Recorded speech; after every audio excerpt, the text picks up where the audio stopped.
L'Union européenne a atteint son objectif de remplir les réserves de stockage de gaz à hauteur de 80% pour se préparer à un hiver qui s'annonce difficile.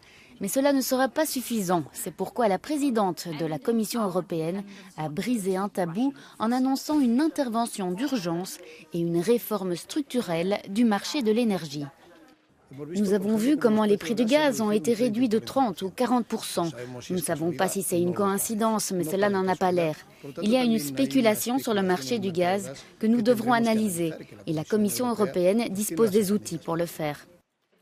Le Parlement européen a déjà discuté de certaines idées comme des taxes sur les bénéfices exceptionnels ou un plafonnement des prix comme mesure à court terme.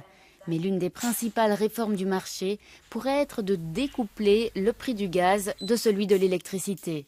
Sur le marché de l'énergie de l'Union européenne, la dernière centrale électrique nécessaire pour répondre à la demande globale est celle qui fixe le prix du mégawatt.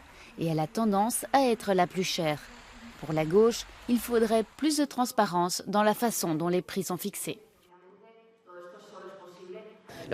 Nous devons nous orienter vers un système de tarification plus juste, plus transparent, avec plus de contrôle public et surtout qui nous fait payer l'énergie que nous consommons réellement et un coût qui ne gonfle pas le prix de l'énergie de manière artificielle. Pour ce député allemand, il faut plus d'investissements au niveau européen, à commencer par plus d'interconnexions pour garantir la solidarité entre les États membres. Nous devons remanier les priorités du programme d'investissement de l'Union européenne. Nous ne pouvons pas dépenser 500 millions et ne pas avoir de projets transnationaux d'infrastructures énergétiques. Ce serait la priorité numéro 1, car cela envoie des signaux des prix qui agissent réellement à moyen terme sur le cœur du marché.